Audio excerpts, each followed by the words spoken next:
कैसे हैं आप सब? बहुत दिनों बाद मिले हैं ना।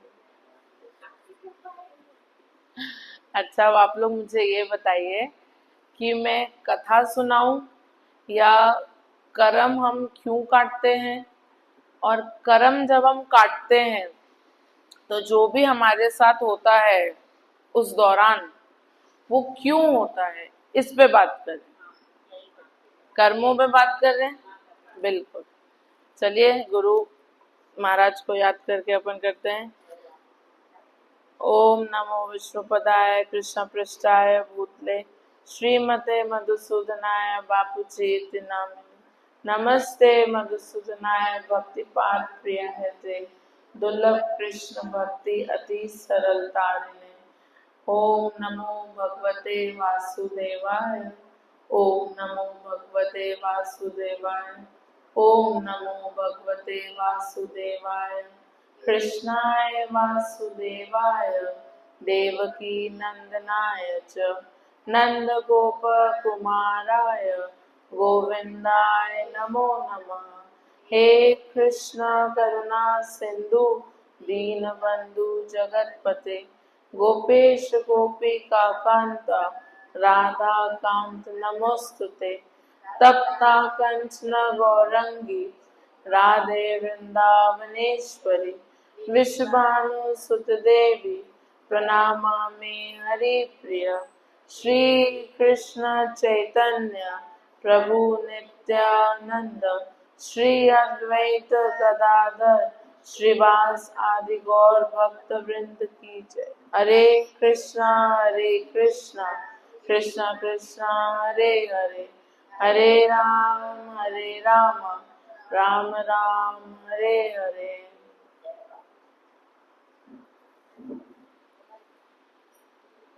चलिए आज हम चर्चा करते हैं कर्म पर।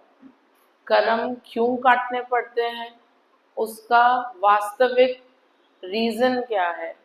कि ये बापू ने हमें बहुत बार बताया है कि कर्म ऐसा नहीं है कि इसी जन्म के कर्म है, ये हमारे इतने सारे जो पिछले जन्म के भी कर्म जो एक साथ कलेक्ट होते हैं वो ये है। पर मैंने एक सवाल पूछा था बापू से। मैंने बोला बापू ये जो टुकड़ों में जो कर्मों की सजा मिलती है, जैसे एक कर्म की सजा से हम छूटते नहीं है कि दूसरे कर्म का हमारे ऊपर आ जाता है। तो मैंने ही पूछा, मैंने बोला ऐसा करते हैं एक साथ ही सब क्यों नहीं आ जाता है हम पे, तो एक साथ ही करके सॉल्व हो जाए तो एटलीस्ट बाद का जीवन तो अच्छा हो। सिर्फ जैसे एक महीना मुश्किल में है, बाकी के 11 महीने तो हमारे शांति से कटे, पर ये तो 12 ही महीने हमें कर्म काटने पड़ते हैं, ऐसा क्यों। तो बापू ने कितनी अच्छी बात बोली। बोला बेटा ऐसा करो, तुम जाओ और 10 किलो टमाटर आलू एक साथ ले आओ और रख दो फ्रिज में या बाहर। तो मैंने बोला इसका, तो बोला इसका ये है कि जब एक साथ इतना आएगा तुम सहने लायक ही नहीं रहोगे। क्यों? क्योंकि वो कहीं ना कहीं हम खराब होंगे, कहीं ना कहीं टूटेंगे। जो धीरे धीरे टूट रहे हैं वो एकदम से टूट जाएंगे। दूसरा, एक ऐसे भी समझाया कि जैसे आज हम शॉपिंग पे जाते हैं, सब बाजार जाते हैं, सब सब्जियां उठाते हैं या शॉपिंग पे कुछ भी करते हैं, तो हमारे साथ अगर कोई बच्चा जाता है, हमारा बेटा हो या बेटी या पोता पोती जो भी जाता है, तो हम उसको कभी भी 10 किलो टमाटर या आलू नहीं पकड़ाएंगे। उसको क्या करेंगे, एक एक किलो की, भैया को ही बोलेंगे सब्जी वाले को कि भैया हल्का हल्का करके दो, दोनों हाथ में आ जाए। हम भी खुद के लिए भी ऐसा ही करते हैं, एक साथ नहीं उठा पाते।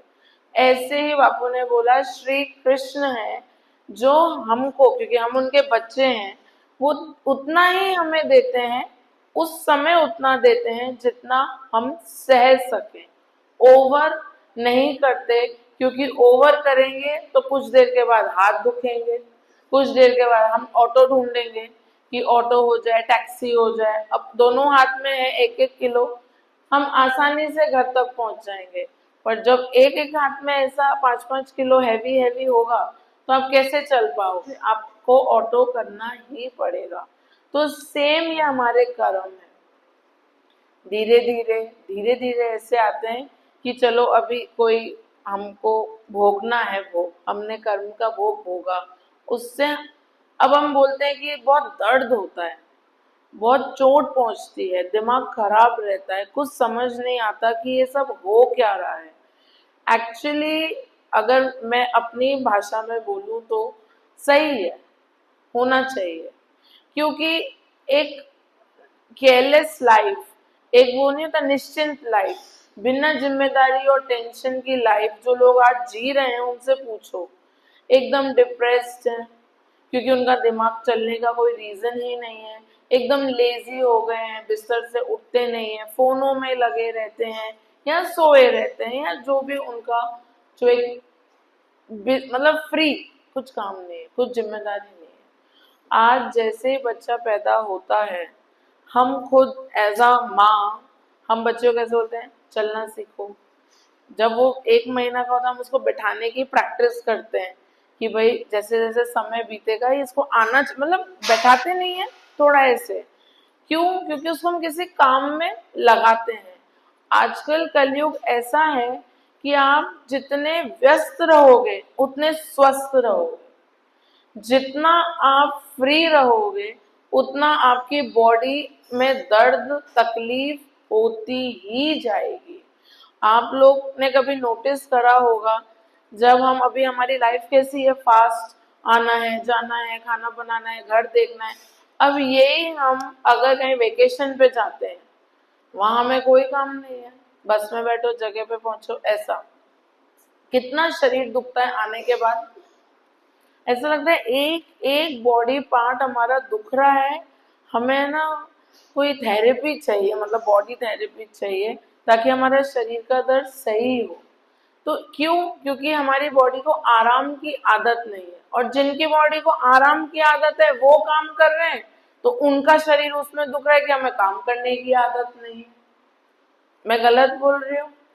ये जगत जाहिर बात है, इसमें कोई नई बात नहीं है। इसी पे ना मैं आपको एक कथा सुनाती हूँ, दर्द पे, जो हम भगवान से प्रार्थना करते ना कि हे भगवान हमें दर्द मत दो, हे भगवान शारीरिक तकलीफ मत दो, बाकी जो देना है दो, यही बोलते हैं। क्योंकि इंसान सबसे ज्यादा दुखी अपने शरीर से ही रहता है, बाहर वालों को तो फिर भी संभाल लेगा, शरीर को कैसे संभालेगा। तो इस पे एक कथा है। एक राजा था, वो राजा है ना देखता था कि उसके गांव में ना वैद्य के पास बहुत भीड़ रहती थी, बहुत भीड़ वैद्य के पास रहती थी, और मंदिरों में कम भीड़ रहती थी, और बाजार बाजार में कम भीड़ रहती थी। तो वो राजा ने अपने पुरोहित जी जो महाराज होते हैं पूरे गांव के, राज्य के, उनको बुलाया, बोला ये ना मेरे को हवन कराना है, अभी अगर ऐसा कोई हवन है जो होता है जिससे मेरे पूरे प्रजा की शारीरिक रोग मतलब दर्द चले जाए, दर्द बोला उन्होंने, दर्द चले जाए, ऐसा कोई हवन है तो आप करिए। पुरोहित जी ने बोला हाँ है ऐसा हवन, मैं कराता हूँ, ये सामग्री है आप ले आइए। राजा ने बोला बिल्कुल आप कल ही कराइए ये हवन। बोला ठीक है।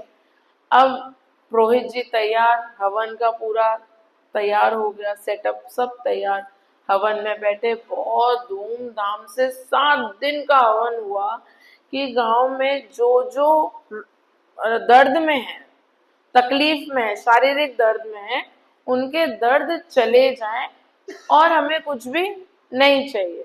बोला ठीक है। 7 दिन का हवन चला अच्छे से। 8वें दिन से क्या देखा राजा ने, वो जो यज्ञ हवन कराया था उसका असर होना चालू हो गया था। कैसे? अब भीड़ वैद्य के यहाँ नहीं, मंदिरों में हो रही थी। अब जो जनता थी वो बाजारों में घूम रही थी, मतलब पूरा गांव ऐसे चहल पहल रहा था, और वैद्य जी यूं बैठे थे कि भाई ये क्या हो गया, अचानक से गलत ही हवन कराया, और वो खुद भी हवन में गए थे कि भाई अच्छा है लोगों का भला हो, पर उनको विश्वास तो था नहीं, क्योंकि ये क्या बात है, उनको लगा चलो 1-2 का होगा, 3-4 का होगा, पूरा गांव ही मतलब दर्द फ्री पेन लेस हो गया, अगर इंग्लिश में बोले तो। वो बेचारा वैद्य ऐसे था, ठीक है। अब हुआ क्या, एक हफ्ता 10 दिन बीता। अब शमशान में लाइन लग रही थी। डेली गांव से 5-6 अर्थियां राजमहल के बाहर से ही निकलती थी। अब एक दिन 2 दिन भाई गांव के जो पुरुष हैं, जो हमारे मतलब खाने पीने का करते हैं, वो ही जा रहे थे, या जो लेडीज हैं जो बना रही थी, बच्चे जो तकलीफ में थे वो सब। तो राजा ने बोला, मुनीम जी जो उनके मुंशी, उन्होंने बताया कि राजा ऐसा ऐसा गांव में हो रहा है, अब तो शमशान में भीड़ है। वैद्य के यहाँ बिल्कुल भी भीड़ नहीं है, सीधा शमशान। राजा हैरान, बोला ये हो क्या रहा है। उन्होंने तुरंत किसको बुलाया, पुरोहित जी को, कि पुरोहित जी हमने तो हवन इस पे करा था कि कोई भी दर्द, शारीरिक दर्द नहीं चाहिए, पर ये फिर सारे शमशान क्यों जा रहे हैं, मर क्यों रहे हैं। तो पुरोहित जी ने बोला रुको रुको, मैं इसके बारे में सोचता हूँ, मुझे खुद नहीं पता ये सब क्या हो रहा है। तो पुरोहित जी ने बहुत चिंतन करा, मंथन करा, तो उनके मतलब सपने में कौन आया, बताओ, दवाइयों के कौन है, दवाइयों का जो है धन्वंतरी भी कह सकते हैं, हाँ वो भी है, अश्विनी कुमार धन्वंतरी, ये सब ने एक ऐसे आकर उनको प्रेरणा दी कि तुमने यज्ञ किस चीज का किया था, दर्द चले जाए, शारीरिक दर्द चले जाए, पर उस चीज का तो नहीं किया था ना कि इनके कर्म चले जाए। अब जिसके कर्मों में वो रोग आना है, जैसे अगर किसी के बॉडी में सेल्स ऐसे हैं जिससे कैंसर बनता है, ट्यूमर बनता है, अल्सर बनता है, वो तो आएंगे ही ना।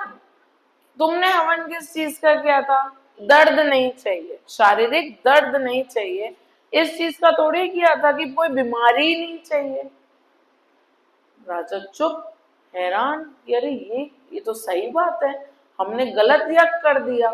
अगर बीमारी नहीं चाहिए वाला करते तो ना बीमारी होती ना दर्द होता, पर हमने तो ये किया कि शारीरिक दर्द नहीं चाहिए, बाकी सब चलेगा। तो अब जाके पुरोहित ने बताया कि अब ये हो रहा है कि जो कैंसर, जो अल्सर हमको पहले ही दिन पता पड़ता था, दर्द से पेट दर्द हो रहा है, हमको यहाँ चेस्ट पेन हो रहा है, हमको ये हो रहा है, हार्ट की बीमारी हो रही है, अब वो हमें पता नहीं चल रहा क्योंकि हमने हवन करा लिया। अब डायरेक्ट ट्रांसफर। तो आप ये देखिए कि अगर हम ये बोलते हैं भगवान दर्द मत दो, तो इसका मतलब डायरेक्ट है अपना, दर्द देंगे तभी तो उसका इलाज होगा, तभी तो उसकी दवाइयां, डॉक्टर वैद्य, और वैद्य जो खुश हो रहा था कि मैं तो पहले ही बोल रहा था ये हवन किसी काम का नहीं है, दर्द तो होना चाहिए तभी तो मैं इलाज करूंगा।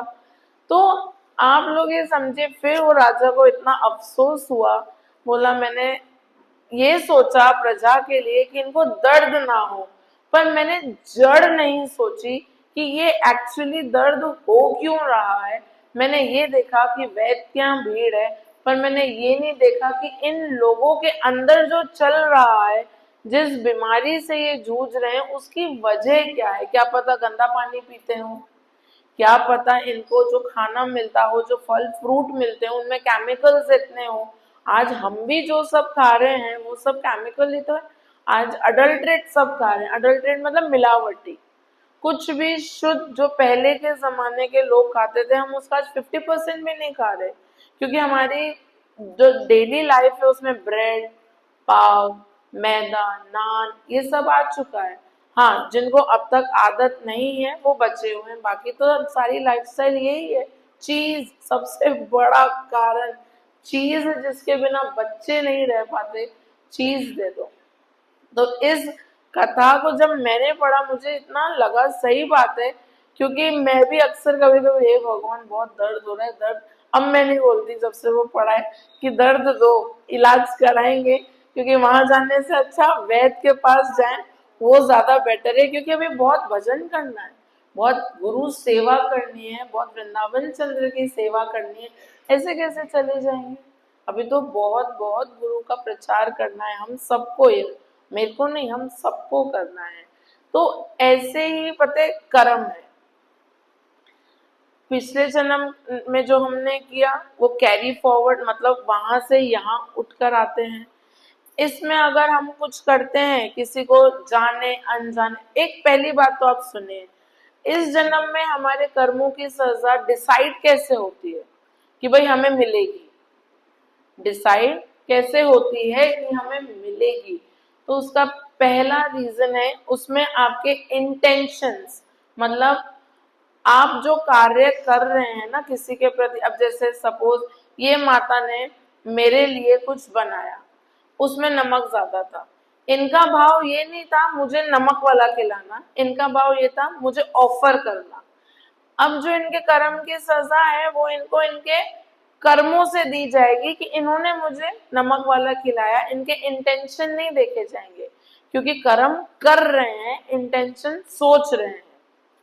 आप लोग को इतना समझ आया कि करना, कर्म करने से कर्म मिलते हैं, सोचने से नहीं मिलते हैं। अगर आज हम ये बोले कि मैं इसके लिए कितना अच्छा सोचती थी पर मेरे से हो ही गलत रहा है, मैं हमेशा अपने परिवार के लिए अच्छा सोचती हूँ या सोचता हूँ, मैं बच्चों के लिए अच्छा सोचती हूँ या सोचता हूँ, पर सब मेरे खिलाफ हो जाते हैं, मतलब ऐसा क्यों?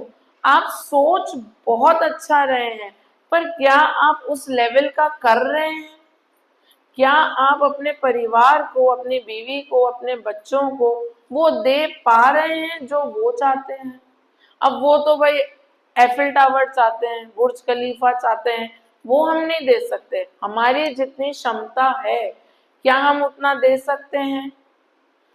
कर्मों पे डिसाइड करता है कि आपको कौन से कर्म भुगतने पड़ेंगे। अब कभी कभी हमने ये भी देखा होगा कि आज अगर किसी ने हमारे साथ कुछ भी गलत करा, हमारा क्या बनता है? हम उसको बोलते हैं इसने मेरे साथ बुरा करा, अब मैं भी इसको सबक सिखाऊंगी। पहला सवाल तो ये है, हम होते कौन है सबक सिखाने वाले? हम कोई नहीं होते, हम उनको सबक सिखाएंगे। हम हमारे कर्म बना रहे हैं। बापू ने नहीं कहा था कि लेडीज अगर हाथ नहीं धोएंगी, जो भी जो कॉन्वर्सेशन थी कि भाई हाथ धोते हैं, बर्तन धोते हैं तो अपने आप हाथ धुल जाते हैं, कपड़े धोते हैं अपने आप हाथ धुल जाते हैं। फिर बाबा जी ने बोला कि लेडीज तो ना बर्तन धोती है ना कपड़े, तो बापू ने बोला माला, माला से उनका शरीर अपने आप धुल रहा है, हाथ तो क्या पूरा शरीर धुल रहा है। तो यही बात इधर है। क्या बात है?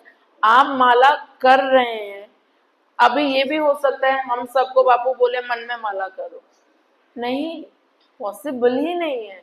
आपको माला थैली लेकर ही माला करनी पड़ेगी मनों पे। क्यों? क्योंकि हम जितना बोलेंगे उतना ही हमको प्रभु का नाम याद होगा और उतनी ही कृपा हम पे बनी रहेगी। आजकल आप लोगों ने एक सब शब्द सुना है, मैनिफेस्टेशन। मैनिफेस्टेशन सबने सुना है, आजकल के जेंजीज बहुत करते हैं, मैनिफेस्ट करते हैं। मैनिफेस्ट का मतलब एक ही चीज को बार बार रिपीट करेंगे। जैसे आज मैं बोलूं मुझे गाड़ी चाहिए, तो अब मैं उसको रोज सुबह उठ के दिन रात जब भी मुझे फुर्सत मिलेगी ना, मैं अंदर ही अंदर बोलूंगी मुझे गाड़ी चाहिए, मुझे गाड़ी चाहिए, मुझे गाड़ी चाहिए, मुझे गाड़ी चाहिए। अब ये बोलते बोलते बोलते अब सबका ये भरोसा है कि एक दिन उनको गाड़ी मिल जाएगी। और कईयों के साथ हुआ भी है, वो तो गुरु कृपा और कृष्ण कृपा, पता नहीं अहितु की कृपा कहीं से हुई होगी जो उनको मिल भी गई। अब उनको देख के सारे बच्चे जेंजी मैनिफेस्टेशन मैनिफेस्टेशन। आप मुझे एक बात बताइए, मैनिफेस्टेशन में हम टीना दीदी आप तो जानते हो हम क्या कर रहे हैं? रिपीटिंग रिपीटिंग, वो चीज को बार बार दोहराई तो रहे हैं कि मुझे गाड़ी चाहिए, मुझे गाड़ी चाहिए, मुझे गाड़ी चाहिए। और हम क्या कर रहे हैं? तो और हम इतने सालों से हम क्या कर रहे हैं? हरे कृष्णा कृष्णा कृष्णा हरे हरे, हरे राम राम राम हरे हरे। वो मैनिफेस्टेशन बोल रहे हैं, हम चैंटिंग बोल रहे हैं।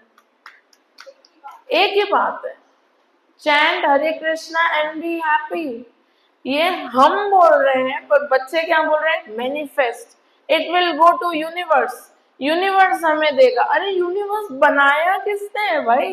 मैंने ये तो बताओ, जिसके पास तुम वो मैसेज भेज रहे हो, वो यूनिवर्स किसने बनाया है? किसने? श्री विष्णु। और कौन? तो हम तो श्री विष्णु की चैंटिंग कर रहे हैं कि अगर वो हमें मिलेंगे तो गाड़ी घोड़े तो बहुत छोटी बात है।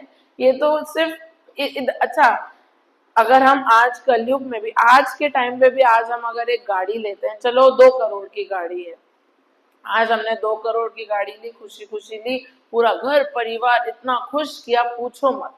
ठीक है, आने वाले 6 महीने में भी अगर आप उसे बेचने जाएंगे, आपको क्या मिलेगा? आप खुद बताइए। आधा, चलो अगर गाड़ी अच्छी कंडीशन में है तो 25% कटेगा, बाकी तो आपको कटेगा जरूर, पूरा का पूरा नहीं मिलेगा। और हमें देखिए गुरु ने क्या दिया है, हरे कृष्णा कृष्णा कृष्णा हरे हरे, हरे राम राम राम हरे हरे, जो कभी भी कटेगा ही नहीं, उल्टा डबल डबल डबल। अब हम लोग सब बिजनेस वाले हैं, मैं सच बोलूं, हम क्यों घाटे का सौदा करें? हम क्यों वो चीज लें जो घट ही रही है, बढ़ नहीं रही है? बढ़ कौन रहा है? आज बापू बोलते हैं कि जो ये महामंत्र का जप कर रहा है और वैष्णव होकर शरीर, उसके आने वाली 7 पीढ़ी और उसकी गई हुई 7 पीढ़ी, मतलब पिछली 7 पीढ़ियां तर जाती है।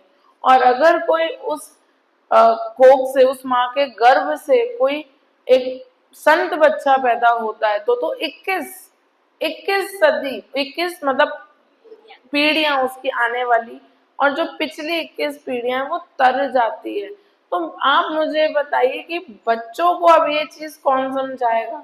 अभी हम सब दादी हैं, नानी है, मम्मा है, या बुआ, या जो भी, तो मैनिफेस्टेशन बच्चे कर रहे हैं, बहुत बढ़िया बात है, पर गलत मैनिफेस्टेशन कर रहे हैं, वो मुझे खाता है। कि बेटा, जब बापू ने हमें श्री हरि का हरे कृष्णा महामंत्र हाथ में पकड़ाया है, तो ये मुझे गाड़ी चाहिए, मुझे गाड़ी चाहिए, मुझे गाड़ी चाहिए, तो क्या गाना गाना है? आपको तो उल्टा ये बोलना चाहिए, मुझे कृष्ण आप चाहिए, आप चाहिए, आप चाहिए। क्या पता हमें भी ये मैनिफेस्टल, ये हम बच्चों की तरह हो जाते हैं। आज से हम डेली बिना छुट्टी के यही बोलेंगे, कृष्ण हमें आप चाहिए, हमें आप चाहिए, हमें आप चाहिए, हमें आप चाहिए। क्या पता जो बच्चे जिस चीज पे भरोसा करके उनको वो चीज मिल भी रही है, तो क्या पता हमारे भाग खुले और हमें साक्षात श्री वृंदावन चंद्र के दर्शन हो जाए। और हमें क्या चाहिए? मैनिफेस्टेशन में ताकत है, तो मैनिफेस्टेशन से ही सही, हमें कौन चाहिए? श्री कृष्ण चाहिए, किसी भी तरीके से चाहिए, पर चाहिए प्रभु आप ही, पर आप अकेले नहीं, गुरु के साथ मुझे चाहिए। मैं अकेले नहीं आना चाहती या चाहता, मेरे को मेरे गुरु महाराज के साथ, उनके सदके मुझे आपके पास आना है। मेरी इतनी नहीं है कि मैं आपके बिना आपके पास, वही सहजो बाई की कथा जो मैंने आपको बताई थी, सुनाई थी, याद है आप सबको? सहजो बाई आंटी भूल गए, कोई बात नहीं, मैं आज आपको ऑनलाइन बताऊंगी। सहजो बाई की कथा इज द बेस्ट एग्जाम्पल कि हम क्यों इतना लेट डाउन फील करते हैं, हम क्यों ऐसे फील करते हैं। देखिए, कर्म सबके हैं, अलग अलग हैं। आज मौसम अगर सरसों का खिलने का है तो कल सरसों नहीं खिलेगी, समझ में होती ना सरसों, समर्स को क्या बोलते हैं? गर्मियों में होती है सरसों, सर्दियों में बाजरा, बाजरे का होता है सरसों, ओ सॉरी सर्दियां, खेती सर। तो हर सीजन, देखिए भगवान ने प्रकृति को भी टाइम टू टाइम चेंज करा है। आप मुझे एक चीज बताइए जो एकदम सतत है, फ्रॉम डे वन, मतलब पहले दिन से अब तक, जब से पृथ्वी बनी है, ऐसी कौन सी चीज है जो सतत है? आज आप लोग मुझे बताइए, आप लोग कितने साल से बापू के सत्संग सुन रहे हैं, अब तो बता दो अंकल लोग, कौन सी चीज सतत है? बिल्कुल बिल्कुल, कुछ भी सतत नहीं है। इनफैक्ट हमारे मौसम तक सतत नहीं है। दूसरी बात, हमारे इमोशन भी सतत नहीं है। तीसरी बात, हमारी चीजों को अहमियत, हमारी आज ये हमारी प्रायोरिटी है, कल वो हमारी प्रायोरिटी। प्रायोरिटी तो ऐसे चेंज होती है जैसे कोई हवा बदल रही हो, क्योंकि आज ये हमारे काम का है, कल वो हमारे काम का है। काम के बापू नहीं बोलते, कन्वीनियंस के हिसाब से गुरु तक बनाए जा रहे हैं कि अरे ये गुरु ये परमिशन देते हैं खाने पीने की, चलो इनको बना लो। हालांकि सीखा सब यहाँ से है, पर जा कहीं और रहे हैं। तो अभी सतत सिर्फ एक ही चीज है, कृष्ण नाम और हमारे गुरु महाराज। आज हमारे गुरु महाराज हमारे साथ हैं, पर हमें ये भी पता है कि भक्तिपाद भी हमारे से पहले जो लोग थे उनके साथ थे। आज हमारे साथ बापू भक्तिपाद नहीं दिए, और अब बापू आने वाले समय में भी यही प्रथा चली आएगी। कौन सा कोई बोलेगा कि नहीं ये नहीं है। तो गुरु कभी भी गायब नहीं होते हैं। उनका नाम, उनका सिमरन आज हमारे साथ है, कल हमारे बच्चों के साथ होगा, फिर उनके बच्चों के बच्चों के साथ होगा। पर शर्त सिर्फ इतनी है कि जो ये बीज है ना भक्ति का, गुरु के प्रेम का, जो ये छोटा सा बीज हमें बच्चों के जहन में बचपन से ही डाल देना चाहिए। उनको ये क्लियर बता देना चाहिए कि बेटा ये मेरे गुरु हैं, मैं जो भी आज हूँ इनकी वजह से हूँ। तो मैं ये चाहती हूँ या चाहता हूँ कि तू मेरी ये प्रथा आगे कैरी कर, आगे बढ़ा, और गुरु को कभी ना छोड़े। मैं हर गुरु की बात कर रही हूँ। हम सबके अपने अपने होंगे, सबके बापू हैं, पर प्रथा आगे हमारे बाद हम क्यों बोलते हैं बच्चों को ये दुकान पे बैठाओ, शोरूम पे बैठाओ, काम सिखाओ, ऑफिस भेजो, काम सिखाओ। भाई आगे तुम्हें ही संभालना है। अब वो बात नहीं रही लड़का लड़की वाली, अब वो खत्म। सबको काम सिखाओ, क्यों? आगे जाके बेटा तुम्हें ही संभालना है।